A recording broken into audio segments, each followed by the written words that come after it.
Hermanos, gracias a Dios que me da el privilegio de estar otra vez con ustedes frente al púlpito aquí, con la misma carga de siempre, con una tremenda responsabilidad de haber tomado el tiempo para estudiar y bueno, que el Señor hable a nuestra vida, que hable a su vida como ha hablado a la mía durante estos pasados días en los que preparaba este sermón. Debo advertirle que ya saben que tengo la tendencia de ser el que más tiempo utiliza mientras predica aquí en la iglesia de todos mis demás hermanos, ¿verdad? Así es que como dicen en el avión cuando uno se sube, remain seated and your seatbelt fastened, ¿sí? Vamos a sentarnos y estar aquí hasta que terminemos este estudio de estos 4 versículos. Vamos a poner ese tiempo en las manos del Señor y que Él nos guíe, nos ilumine. Padre, te damos muchas gracias. Gracias, Señor, porque tenemos tu palabra, tenemos la verdad en ti, tenemos, Señor, la oportunidad de estar en este lugar donde nos congregamos para, como iglesia, honrarte, traer, Señor, nuestra alabanza, nuestra vida misma a tu presencia. Y queremos, Señor, ahora que hables a nuestras vidas a través de la Escritura, que, Señor, tú nos enseñes, que, Señor, tú nos redagullas, que nos hagas corregir lo que se necesita corregir, que nos hagas entender lo que necesitamos entender, de manera que traigamos gloria a tu nombre y seamos esa luz y esa sal en la tierra que tú deseas que seamos. Gracias por cada uno de los que estamos aquí y te rogamos por aquellos hermanos que no están, que están ausentes por cualquier razón, que tú les guardes, les bendigas en donde quiera que ellos estén. Gracias te damos en el nombre de Cristo Jesús. Amén. Bueno, debo confesarles que estoy nervioso. Han pasado 9 meses desde que estuve parado aquí al frente. Es que ahora que estuvimos allá en los Estados Unidos, pues estuve yo predicando durante 5 meses consecutivos, todos los días, pero, bueno, sí, todos los domingos, perdón, todos los domingos, sí. Todos los días de culto, Héctor. No me dejas de terminar la frase. Todos los días de culto y incluso los miércoles que se tiene reunión también en la semana me tocaba compartir algunas veces y pero siempre estar frente a ustedes es todo un reto, créanmelo. Me siento nervioso, así es que pues confiamos en el Señor, ¿verdad? Para hacer esto. Nadie es capaz realmente de hacerlo, solo es el Señor. Dígame una cosa, ¿alguna vez usted ha escuchado o le han dicho a usted que en la vida cristiana hay un antes y un después? ¿Cierto? A mí me lo han dicho muchas veces cuando estuvimos nosotros tomando un curso de evangelismo hace unos años atrás. Una de las tareas, una de las responsabilidades que teníamos en el curso era redactar nuestro testimonio. Y la regla básica, 3 cosas: cómo eras antes, cómo te alcanzó el Señor y cómo eres hoy. Ese era el asunto, ¿no? Pero realmente es así nada más la vida cristiana, un antes y un después. No es tan sencillo. No es solamente lo que éramos antes, ¿verdad? Y lo debemos tener en mente, lo que Dios ya ha hecho con nosotros, la manera en que el Señor nos rescató, la manera, como dice Pablo, la vana manera de vivir, ¿verdad? En la que estábamos antes. Esa es la vida pasada. Y sí, la vida del cristiano se compone de un pasado. ¿A usted de dónde lo rescató el Señor? ¿De dónde lo trajo el Señor? ¿En qué situación se encontraba usted cuando conoció de Cristo? También el cristiano tiene una vida futura. Y precisamente los versículos que vamos a estar estudiando esta mañana hablan acerca de esto. El cristiano tiene una vida futura segura. ¿Dónde? Pues en la presencia del Señor. Cuando el Señor un día venga o nos llame a su presencia, estaremos ahí en ese lugar seguros. Entonces el cristiano, su vida no solamente se compone de aquello que el Señor, y la Escritura misma dice, ha olvidado y ha echado al fondo del mar nuestros pecados, nuestras faltas. No solamente se compone de la esperanza que tenemos en Cristo en el futuro, cuando Él venga, cuando seamos transformados y tengamos un cuerpo nuevo, una esencia nueva, igual a la de Cristo. No solamente es eso, también la vida cristiana se compone del aquí y ahora. Y precisamente Colosenses capítulo 3, que es lo que vamos a estar estudiando, Pablo comienza a enseñar cosas prácticas que la vida cristiana debe estar compuesta, debe contener. Y vamos a estar observando algunas cosas. La siguiente semana a nuestro hermano Pedro le tocará estar hablando ya en concreto de estas cosas prácticas que Pablo va a abordar en este capítulo 3 de Colosenses. Entonces recuerde, la vida cristiana está compuesta de un pasado perdonado, pecados borrados por la sangre preciosa de Cristo, un futuro seguro en la eternidad con el Señor para siempre, donde no habrá llanto, tristeza, dolor y donde gozaremos de su gloria por toda la eternidad. Pero también, y eso es importante, y Pablo aborda precisamente eso con los colosenses, ¿qué es de la vida cristiana aquí y ahora? ¿Cómo debemos vivir la vida cristiana? No solamente se trata de dónde nos sacó el Señor y a dónde nos llevará, sino también tiene que vivir, tiene que ser y tiene que contener nuestra vida en este momento. Esto era importante, hermanos, para el apóstol. Él deseaba que los colosenses lo entendieran. Es imperativo que el creyente viva una vida de acuerdo a la nueva vida que Pablo ya predicó, que Pablo ya enseñó. Y como el título del sermón es esa vida resucitada, es imperativo que el cristiano se distinga por esa nueva vida. Y hay ciertas cosas que distinguen la vida nueva. Debemos reflejar esa nueva vida, debemos modelar esa nueva vida hacia los demás, hacia nuestros hermanos en la iglesia. Ahora, si Pablo se preocupaba porque los colosenses entendieran esto, ¿será que también aplica a nosotros hoy en día? ¿Será que la misma preocupación que Pablo tuvo en aquel tiempo hacia esa iglesia, tendremos que nosotros que preocuparnos por las mismas cosas? Sí, claro que sí, aplica a nosotros. Ahora, ¿será posible, hermanos, que el creyente solo por sí mismo pueda vivir una vida que realmente agrada a Dios? No hay cristiano, no hay creyente que pueda vivir una vida que plenamente agrade al Señor en todo. No importa nuestros esfuerzos, no importa si llegamos temprano, ¿verdad? O no, claro, esto es importante. No importa cuántas horas te peles las rodillas orando, no, esto es muy importante, pero no depende de nosotros, no dependen nuestras fuerzas. No hay ninguna manera para nosotros vivir una vida que plenamente agrade al Señor, pero sí la hay para Dios.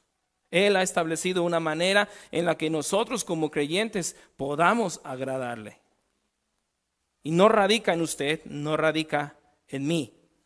La semana pasada estábamos observando cuando Pedro nos enseñaba que precisamente Pablo estaba luchando con ciertas cosas que se estaban enseñando en la iglesia ahí en Colosas.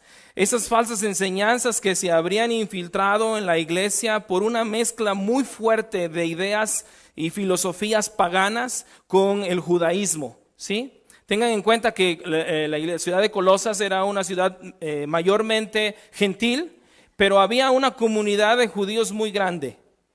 Y cuando surgió la iglesia, que no fue una iglesia plantada por el apóstol Pablo, empezaron a surgir estas combinaciones de ideas y entonces Epafras tuvo que pedir ayuda a Pablo para solucionar estos asuntos.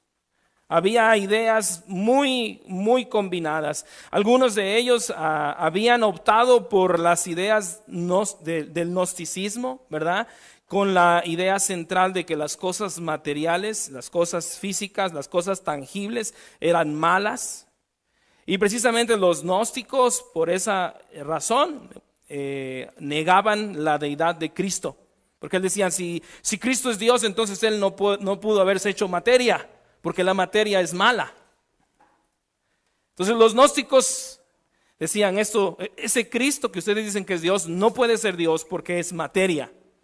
Por otro lado, también la iglesia estaba luchando con los legalistas, esas personas que eran amantes de la ley, de Moisés y que habían arrastrado a mucha gente al ascetismo religioso.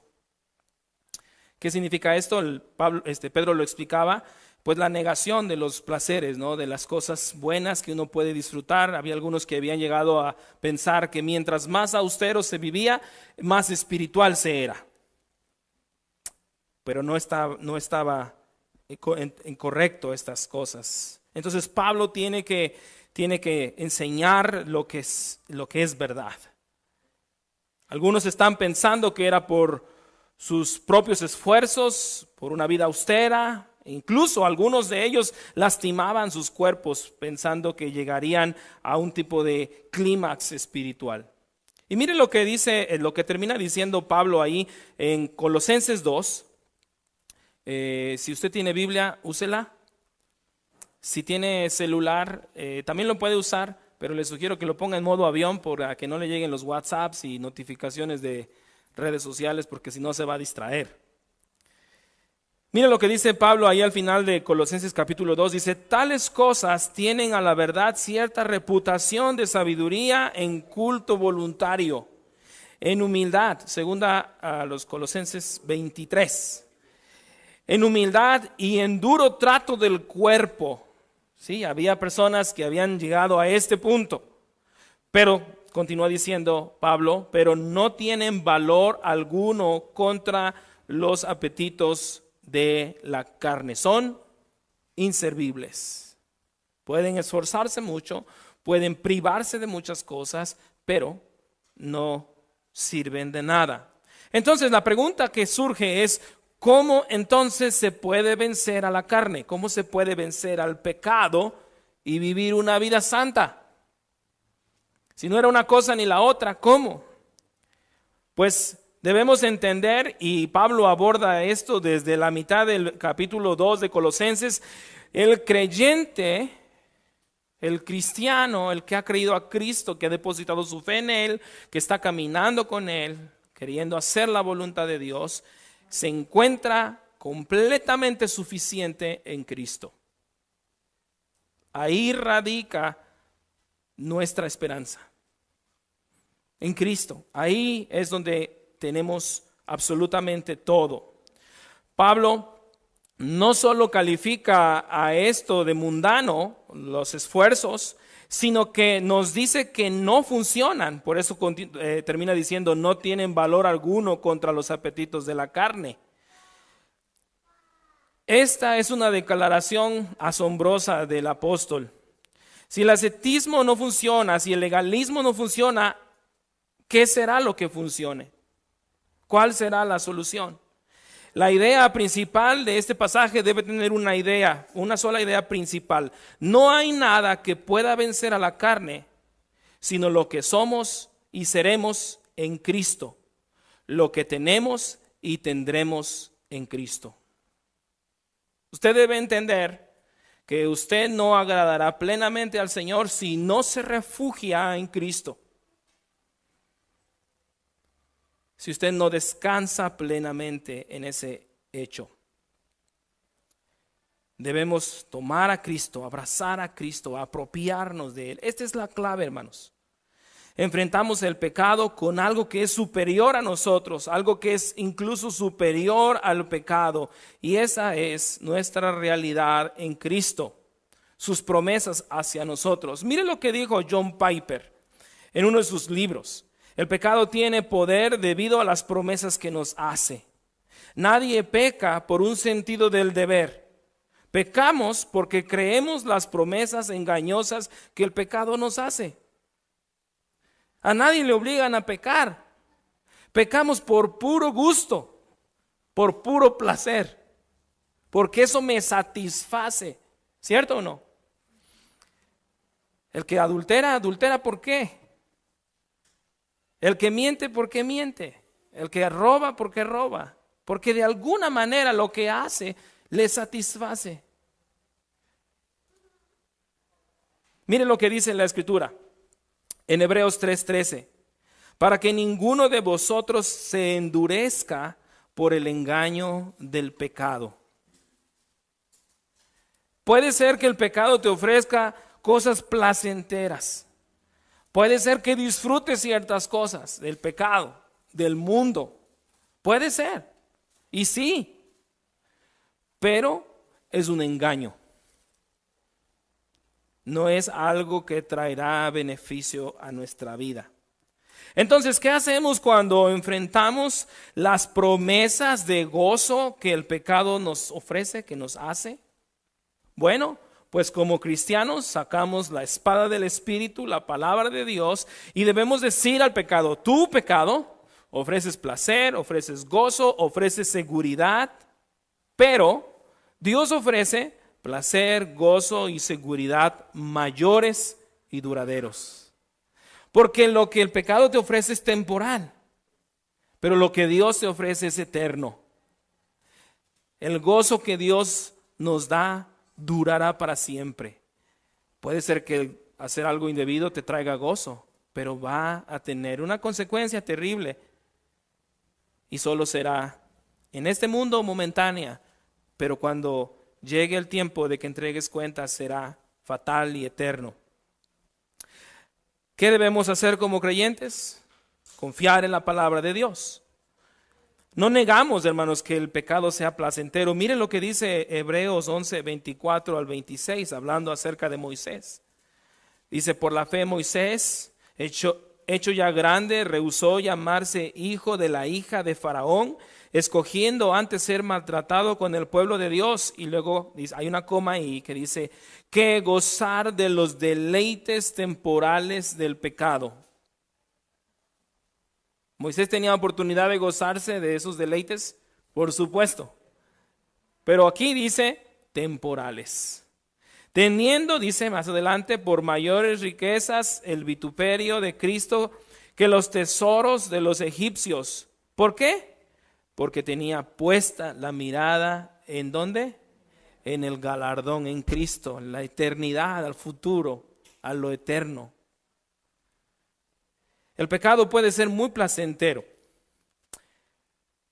pero hay algo superior a ese placer, hermanos. Y el creyente debe tener esto siempre en mente. Cristo es lo más placentero y todas sus promesas. Por eso yo decía al inicio, en Él estamos completos. En Él tenemos todo lo que necesitamos. Y a veces no lo entendemos. Y a veces nos cuesta mucho trabajo creerlo, pero como creyentes debemos abrazarlo. No necesito nada más en la vida que Cristo. Alguna vez hemos bromeado en la clase aquí en Corintios y con Héctor. Mi esposa y yo hemos platicado alguna vez y hemos dicho, sí, ella me ha dicho a mí, si yo algún día me muero y todavía tienes ánimo de casarte, te doy permiso que te cases, me dice ella. Taira está con los niños. Y Ari, por otro lado, le dice a Héctor, no, tú no tienes permiso de casarte. Pero fíjese que pensando en esto, acerca de que Cristo es suficiente para nosotros, platicaba con Taira y yo le decía, fíjate que es verdad. Si alguno de nosotros faltara, mi esposa o yo, no podríamos encontrar mayor placer que refugiarnos en Cristo. ¿Cierto o no? Tal vez, pregúntale a Miriam, Poncho. No podríamos encontrar mayor placer que refugiarnos en nuestro dolor en Cristo. En Él encontraríamos todo el consuelo que necesitaríamos. Todo ese gozo en un momento difícil es en Cristo. Pero no lo vemos así. Ahora, yo le decía a mi esposa, claro, Dios sabe que si Misael no puede estar sin una esposa, pues se la dará, ¿verdad? Tal vez, quién sabe. Y que sea cristiana, Poncho. Pero no deberíamos estar pensando, ay, ¿y ahora con quién me voy a casar? No, más bien, Señor, tú eres todo lo que necesito, en ti está mi gozo, en ti puedo descansar. ¿Cierto o no? Así debería ser. Así debería ser. Ahora, como les decía, Cristo y lo que Él promete es lo que nos trae el mayor placer, el mayor gozo. Moisés, hermanos, renunció a su búsqueda de placer o gozo en este mundo, pero lo sustituyó por un placer mayor: servir a su Señor.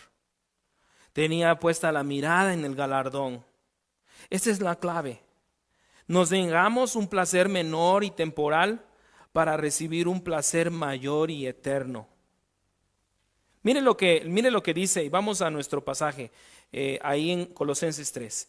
Veamos cómo Pablo lo empieza a describir. Dice: si pues habéis resucitado con Cristo, buscad las cosas de arriba, donde está Cristo sentado a la diestra de Dios. Poned la mira en las cosas de arriba, no en las de la tierra. Pablo ya había dicho que nosotros como cristianos, como creyentes, estamos muertos con Cristo. Ahí en el capítulo 2, versículo 20, él hace mención de esto. Y ahora Pablo completa la idea, completa su pensamiento. No solo morimos con Cristo, sino que también hemos resucitado con Él. Por eso al inicio comienza diciendo: habéis resucitado con Cristo. Eso quiere decir que nuestros nexos con el mundo fueron disueltos. Morimos con Cristo al mundo. Morimos con Cristo a todo anhelo de nuestro corazón que tenga que ver con lo terrenal. Ahora, no estoy diciendo que está mal anhelar una casa, no estoy diciendo que está mal anhelar descanso, no estoy diciendo que está mal anhelar tener cosas materiales, no estoy diciendo esto. Pero estoy diciendo que el mayor placer de todos es Cristo. Puede ser que vivas en la calle, pero si esa persona conoce al Señor, ¿que ustedes creen que no será una persona de gozo, de alegría, aunque no tenga nada?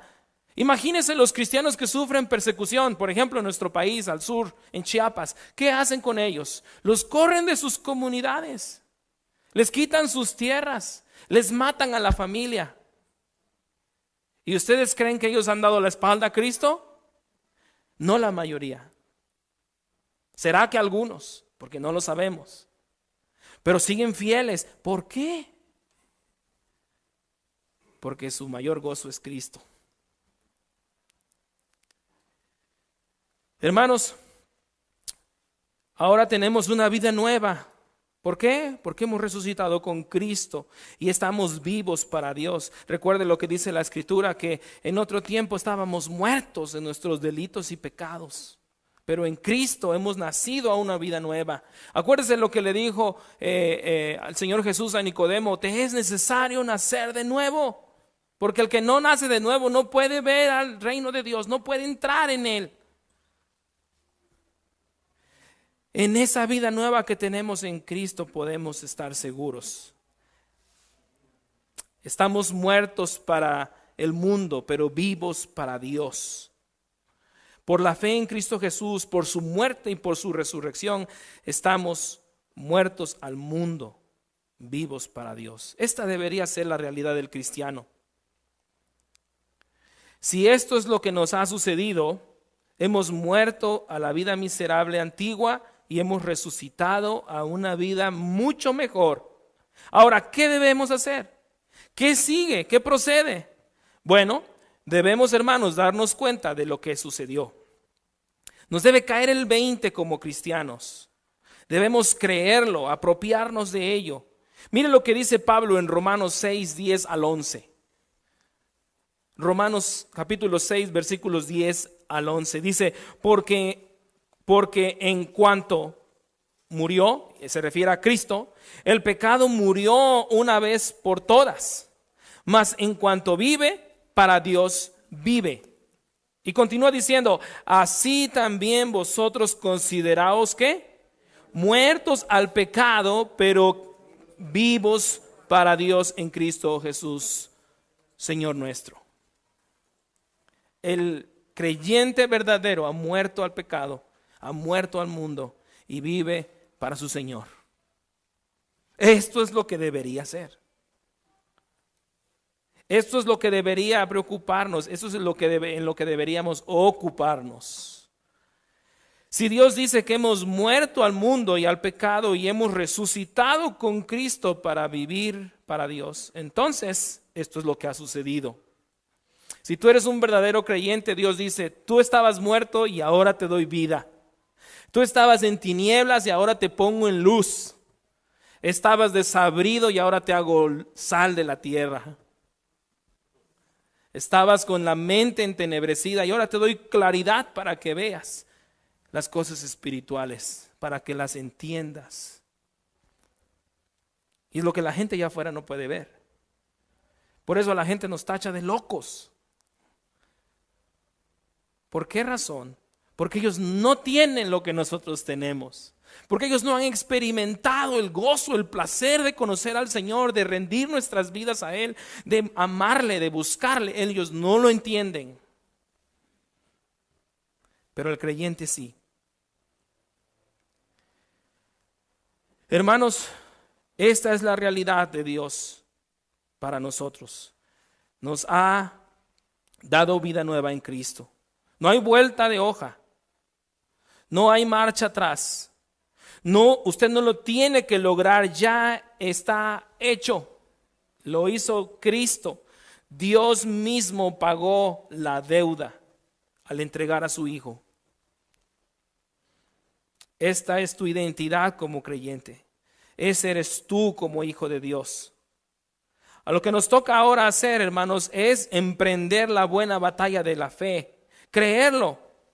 No permitas, hermano, que el enemigo robe tu identidad y la reemplace por una inferior a la que es la tuya en Cristo.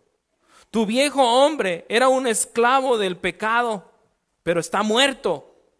Tu nuevo hombre está vivo para Dios, ha tomado residencia y control en tu vida. Eso es lo que eres tú.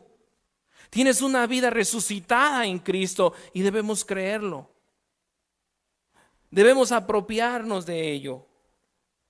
No estoy diciendo que hay que declarar algo, porque Dios ya lo hizo. Él ya lo declaró en su palabra. Todo aquel que cree tiene vida y no vendrá condenación. Eso es lo que Dios ha declarado de aquel que cree. ¿Cierto o no? No estamos diciendo, ay, declara. No estoy diciendo eso. Ya Dios lo hizo por nosotros. Ya Cristo pagó por ti. Puedes vivir esa vida plena, esa vida de gozo, esa vida que está alineada a la voluntad de Dios. Por eso Pablo dice, buscar las cosas de arriba, fijen su corazón, alineen su corazón a las cosas de Dios.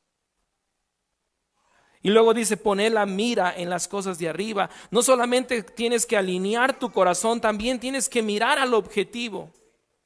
Cuando estábamos hace unos meses atrás, allá en los Estados Unidos, me llevaron unos hermanos güeritos a disparar.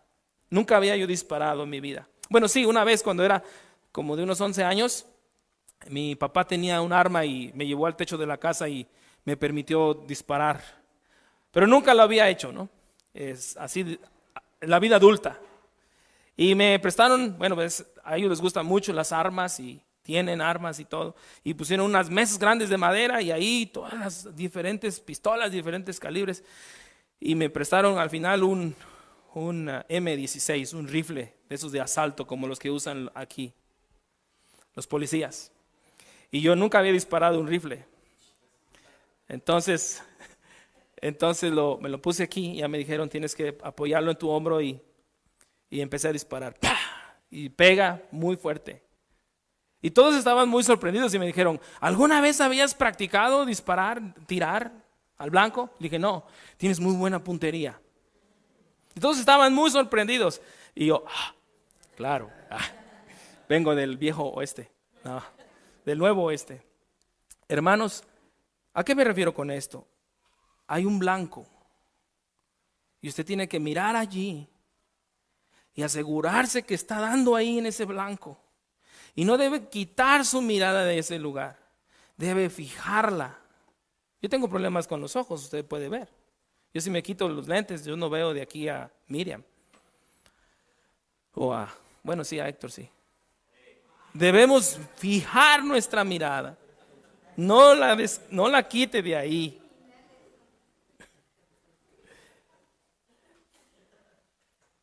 Si Dios dice que hemos muerto al pecado y al mundo y hemos resucitado con Cristo para vivir para Dios, eso es, esto ha sucedido. Debemos mantenernos ahí, creerlo, anhelarlo cada día más. ¿Qué te puede ofrecer el pecado que sea mejor que esto, hermano? Mire, es mejor una vida inmortal que una vida inmoral. Es mejor agradar a Dios y vivir para la eternidad que vivir de los placeres de este mundo y que al final se acabarán y tendrán terribles consecuencias. Le voy a hacer una ilustración. No se rían. Bueno, yo sé que a lo mejor no lo van a evitar. Estar casado es en cierto sentido estar muerto y vivo a la vez. Poncho, cálmate. Mire, le voy a decir por qué. Cuando nosotros nos casamos, ¿verdad? Lo hacemos en parte porque consideramos que esa mujer es la mujer, la más hermosa, la más bella, la que complementa nuestra vida. Esa mujer es la indicada, ¿cierto? Y nos casamos con mucha ilusión, nos casamos bien contentotes. ¿La escogemos a ella o la ha escogido usted a ella sobre todas las demás mujeres del mundo? En un sentido, ponga atención porque no quiero que quede malentendido aquí. En un sentido, todas las demás mujeres del mundo murieron para usted. Y usted murió para ellas. Así que si una mujer viene, tú hombre casado, una mujer viene, lo que debería hacer es, yo no tengo ojos para ti, porque tú estás muerta para mí. Y yo estoy muerto para ti porque le pertenezco a alguien más. Entonces, yo decía, en cierta manera es morir y vivir. ¿Por qué vivir? Porque cuando estás con tu esposa eres el hombre más feliz. Estás completo, no necesitas nada más. No tienes ojos para alguien más, es solo tu esposa. Y ella es la más bella. ¿Cierto o no? Así debería ser.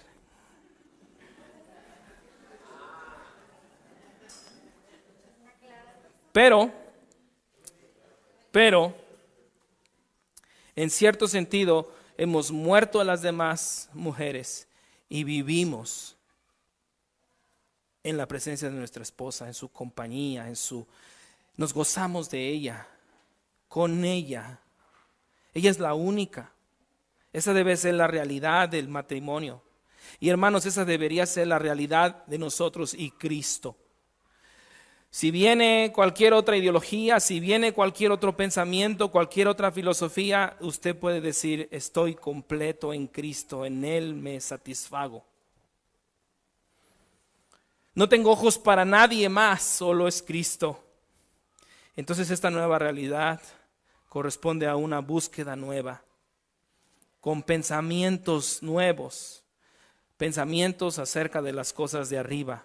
Mire lo que dice ahí en el final del versículo 1, dice, buscad las cosas de arriba, donde está Cristo sentado a la diestra de Dios. Poned la mira en las cosas de arriba, no en las de la tierra. Para empezar debemos preguntarnos, ¿cuáles son las cosas de arriba? ¿A qué se refiere Pablo con esto? Bien sencillo. Pablo dice que es donde está Cristo, ¿correcto? Y luego lo contrasta con las cosas de la tierra. De modo que las cosas que están arriba son las cosas celestiales, en contraste con las cosas terrenales. Se podría decir que las cosas eternas en contraste con las cosas temporales, o las cosas de Cristo versus las cosas del mundo. Ponga especial atención a la frase donde está Cristo sentado a la diestra de Dios. ¿Por qué dice esto? ¿Quiere decir que literalmente Cristo está sentado ahí a la derecha de Dios? No, no necesariamente. Como si lo único que tuviera que hacer es estar ahí nada más, descansando en su trono. No necesariamente está diciendo eso. Entonces, ¿qué importancia tiene que Pablo dijo está sentado y está a la diestra de Dios? Bueno, sentado debe implicar que su obra ha sido consumada. No necesita hacer más, Él hizo todo. Y cuando dice a la diestra de Dios, lo pone en el lugar de mayor privilegio y honor. Imagínense, estos seres celestiales que están atendiendo a Dios, ¿verdad? Están ahí alrededor de Él y dice que tienen 6 alas, con 2 tapan su rostro, con 2 tapan sus pies y con otras 2 vuelan. Y ellos tienen que cubrir su rostro, tienen que cubrir sus pies. Pero la Escritura dice que Cristo está sentado a la diestra. Él es Dios. Él tiene toda la autoridad. En Él está toda la seguridad. Él no miente. En Él podemos confiar y estar seguros. Él ha hecho su obra y su obra está completa. Él ha efectuado nuestra salvación y no hay nada que agregarle. Todas las religiones del mundo te piden que hagas algo, ¿cierto o no?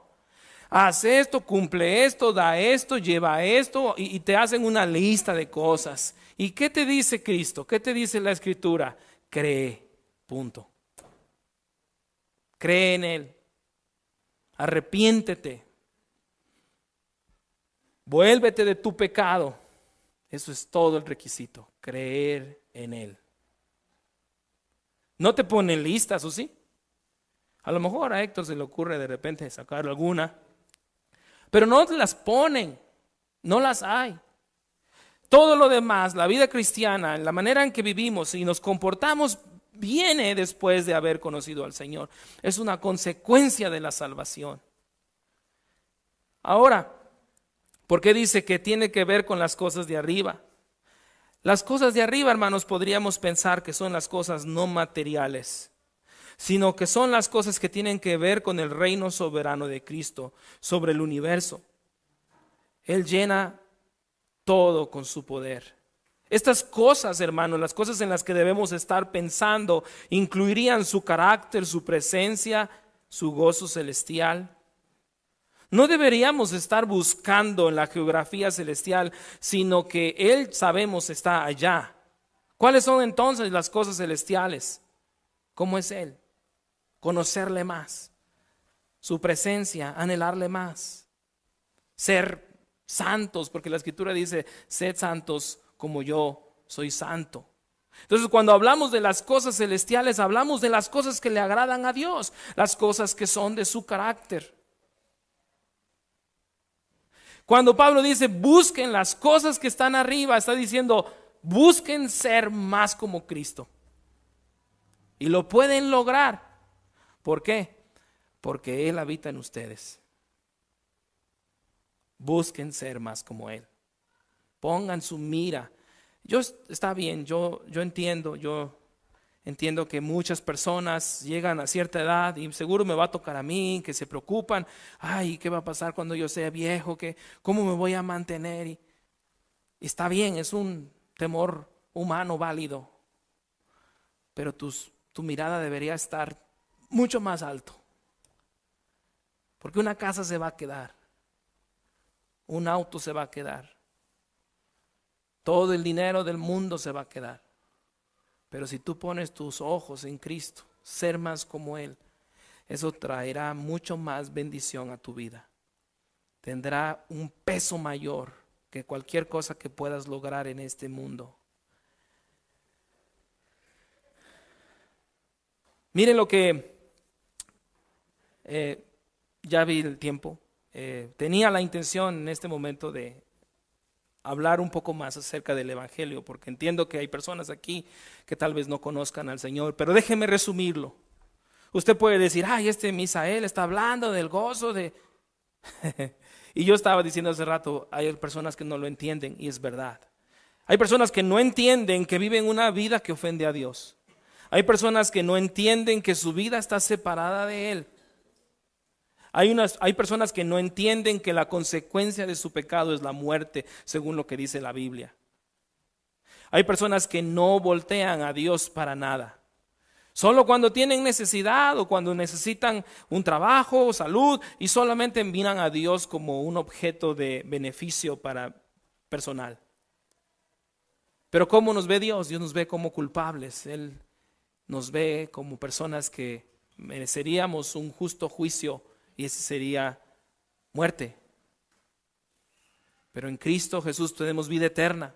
Porque la Biblia dice que Dios amó de una manera tan grande al mundo que ha dado a su único Hijo, para que todo aquel que cree al Hijo no se pierda, sino tenga vida eterna. Y la Escritura dice que el que cree al Hijo ha pasado de muerte a vida. Pero dice la Escritura que el que rehúsa creer al Hijo no verá la vida, sino que la ira de Dios está sobre de él.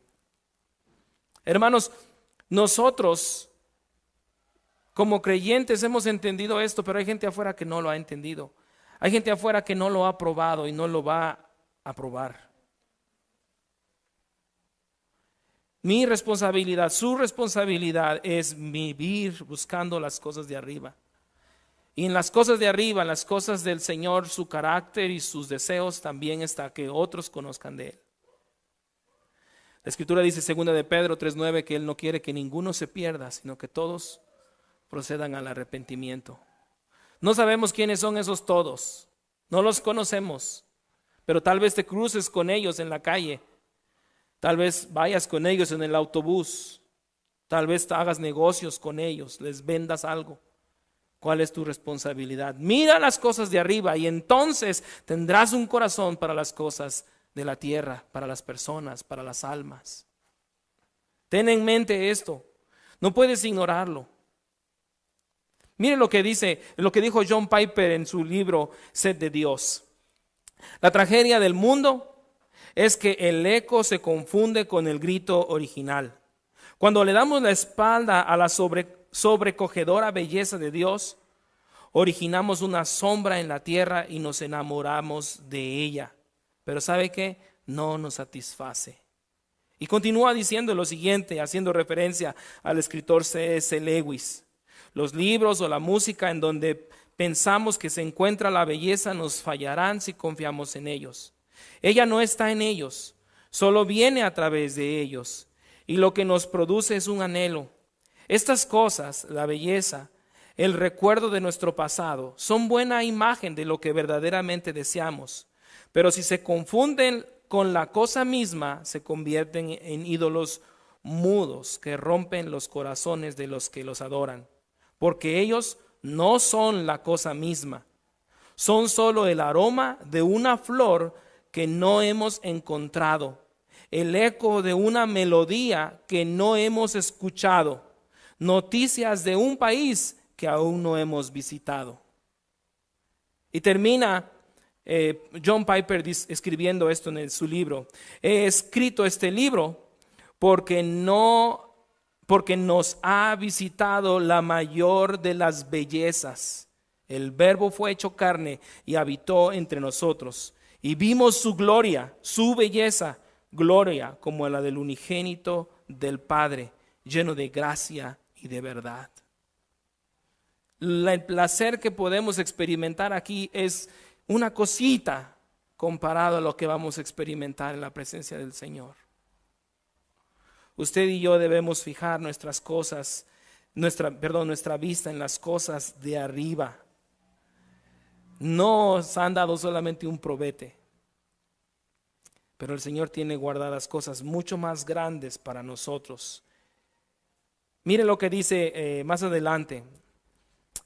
Porque habéis muerto y vuestra vida está escondida con Cristo en Dios. Cuando Cristo, vuestra vida, se manifieste, entonces vosotros también seréis manifestados con Él en gloria. De nuevo, Pablo alude a la realidad que nosotros hemos muerto, no físicamente, sino hemos muerto hacia el mundo para vivir a Dios. Hemos muerto a lo terrenal para vivir a lo espiritual. El cristiano puso su confianza en Cristo solamente para la salvación. Cambió de cabeza federal, de Adán a Cristo. En Adán habíamos heredado ¿qué? Muerte. Pero en Jesucristo hemos heredado vida. En Adán éramos esclavos, pero en Cristo hemos sido liberados. En Adán no había esperanza, pero en Cristo hay salvación. Y ahí debemos descansar. Dice el apóstol, hemos muerto y nuestra vida está escondida con Cristo. ¿Qué se refiere con esto? Bueno, que lo que seremos todavía no es completo. Este Misael rechonchito que usted ve, con todos sus defectos, no es ni una milésima parte de lo que va a ser un día, porque estamos escondidos con Cristo. Él es nuestro refugio. Y ahí, con ese Jesús que pagó por nuestros pecados, derramando su sangre en la cruz, cuando Él venga, entonces usted y yo, los que somos ahora imperfectos, seremos como Él. Ya no habrá mentira, ya no habrá dolor, ya no habrá llanto, ya no habrá remordimientos, ya no habrá nada. Nada de esto que ahora tenemos que es imperfecto. Seremos hechos nuevos. Y debería darnos gusto esto, hermanos. Ya no vamos a necesitar, perdón hermanos, se va a acabar el negocio. Ya no vamos a necesitar hacernos arreglos, ya no vamos a necesitar ir al doctor, se le va a acabar el negocio a Pedro. Ya no vamos a necesitar ir al dentista, a lo mejor una agüita de horchata todavía, pero ya no seremos imperfectos, seremos transformados, completos. Qué tremenda realidad del cristiano, hermanos. Debemos entenderla. Debemos abrazarla. Hermanos, ahí en Cristo, nuestra vida antigua fue abolida. Nuestra vida pasada quedó sepultada. Hemos nacido a la luz. Somos hechos nuevos. Somos hechos nuevos en Cristo. En el versículo 4 Pablo añade lo siguiente, dice: cuando Cristo vuestra vida se manifieste, entonces vosotros también seréis manifestados con Él. Ese día lo estamos esperando. Y hoy celebramos la cena del Señor. Y cuando usted come el pan y usted bebe la copa, dice que lo anunciamos hasta que Él vuelva. Su muerte y su resurrección, su obra en la cruz, la anunciamos hasta el día que Él regrese. Yo estoy esperando ese día. ¿Usted? Yo estoy anhelando ese día. Y hay días en que más lo anhelo. Ay, Señor, ¿por qué no vienes ya? ¿Verdad? Cuando estamos con las cosas hasta arriba del cuello. Señor, ven pronto.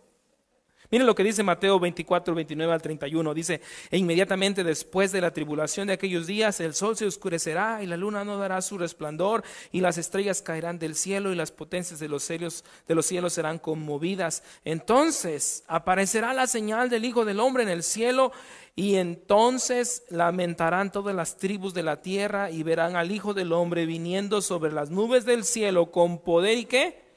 Y gran gloria. Y enviará a sus ángeles con gran voz de trompeta y juntará a sus escogidos de los cuatro vientos desde un extremo del cielo hasta el otro. Y un día el Señor vendrá por nosotros y nos llamará a su presencia. Y si nos llama antes, pues no importa.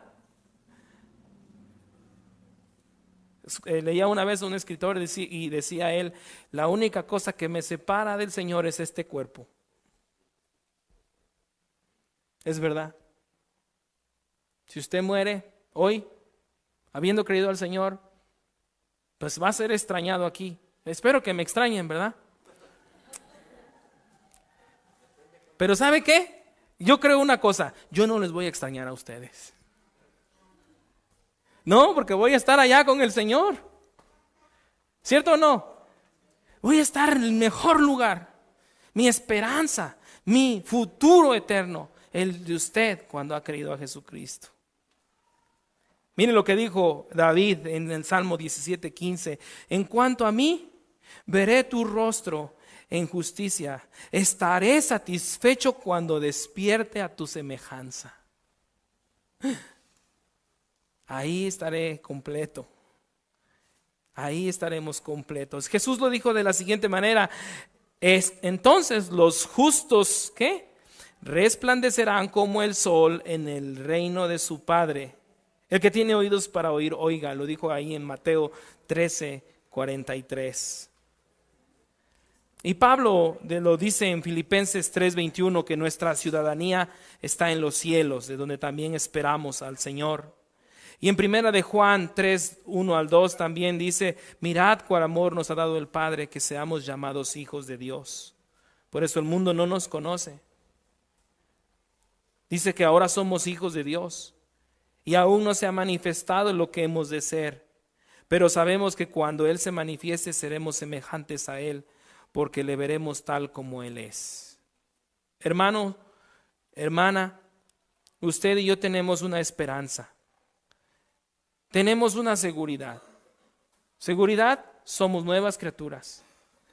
Nuestra vida pasada, nuestros pecados han sido perdonados.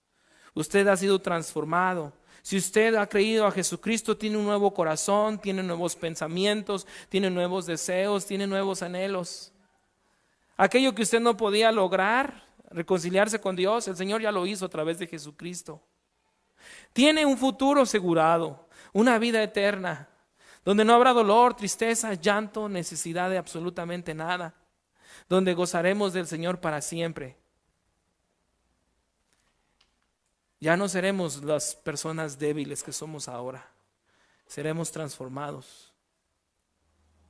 Y usted y yo viviremos ahí. ¿Por cuánto tiempo? Para siempre. Mientras que eso no sucede, vuelvo a hacer la misma exhortación de Pablo: busquemos las cosas de arriba. Y yo podría resumir esto: seamos más como Cristo cada día. Busque ser más como Él. Agrade al Señor. Somos lo que somos por Él y para Él. Amén. Vamos a orar.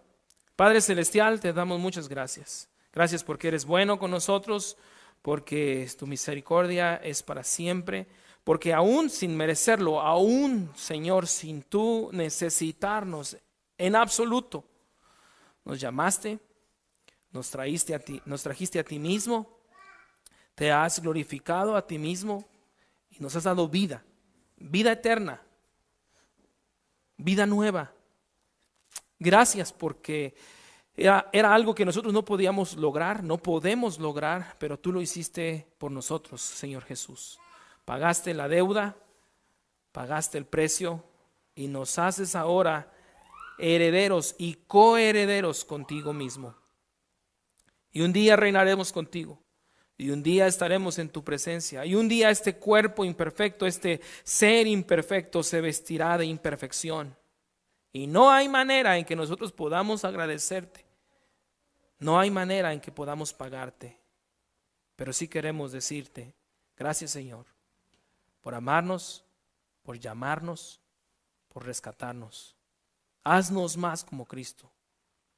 Sigue transformando nuestra mente, nuestro corazón, nuestro ser entero. Queremos traer gloria a tu nombre, así como Cristo mismo lo hizo. Gracias te damos en el nombre de Cristo Jesús. Amén. Señor les bendiga, hermanos.